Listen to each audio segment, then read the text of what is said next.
Америка Құрама Штаты, 80 дней вокруг света.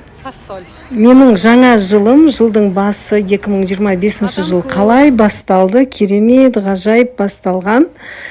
Міне сол әдемі менің эмоциям, саяхатым өз деңгейінде жалғасын табуда. Желтоқсан мен қаңтар айында Америка Құрама Штатында қарсы алдым жаңа жылды, Рождествоны, ұлымның туылған күнін. Енді қазақ елінің наурыз айында мерекені тойлауға, отбасымен бірге болуға Америка Құрама Штатына қайта келдім. Екінші рет келуім. Бір жылда екінші рет келуім. Немерем Амирдің туылған күні, Аишаның туылған күнін атап өттік. Және сәуір айында менің де туылған күнім Америка Құрама Штатында осылай өз жалғасын тауып жатыр. Ауылдан шықпағанның ақылы ауласынан аспайды деген бір қазақтың дана сөзі бар. Ол қаншалықты рас айтылған мен білмеймін. Бірақ өзімнің көңіл күйім, қуанышым енді шексіз эмоцияға толы. Америка Құрама Штатының зәулім ғимарат, биік үйлері, керемет торговый центрлары және де адамдардың көшеде көңіл күйлері қандай тамаша, айтып оны жеткізе алмаймын. Нағыз мәдениетті ел деп санадым. Дәл қазіргі мен көңіл күйім осындай.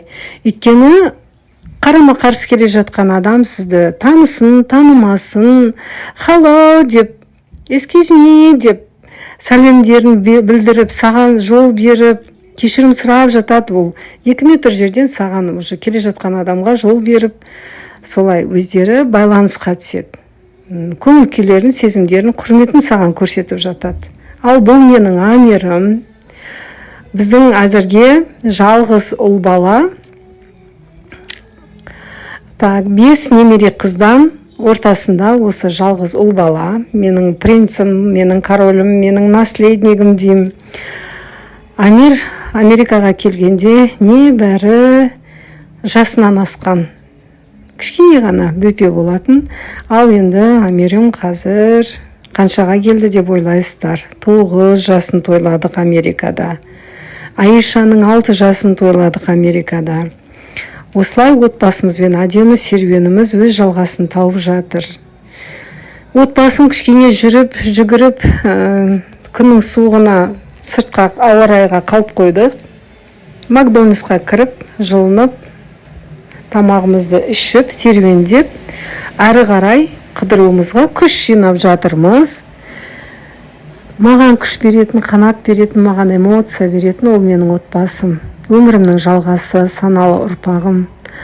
Алла маған осындай мейірімді отбасы бергеніне шүкір етемін. Қасымда кішкентай ғана немерелерім болса да, олар маған кәдімгі қамқорлықтарын танытып жатыр. Алдын ас келсе бірінші апам жесін дейді. Үлкен торговый центрларға кірсек, апаға не ұнайды, соны алып берейік дейді. Маған кәдімгідей үлкен құрмет көрсетіп жатыр. Осындай саналы ұрпақты дүниеге алып келген келініме рахмет. Отбасының үлгісі болып ұйытқысы болып отырған менің ұлыма рахмет. Алла тағала маған осындай саналы ұрпақ берген. Денімізге саулық, басымызға амандық, 4 құбыламызды түгелеткен, 4 көзімізді түгелеткен Аллаға сансыз шүкірлігімді білдірем, разымын.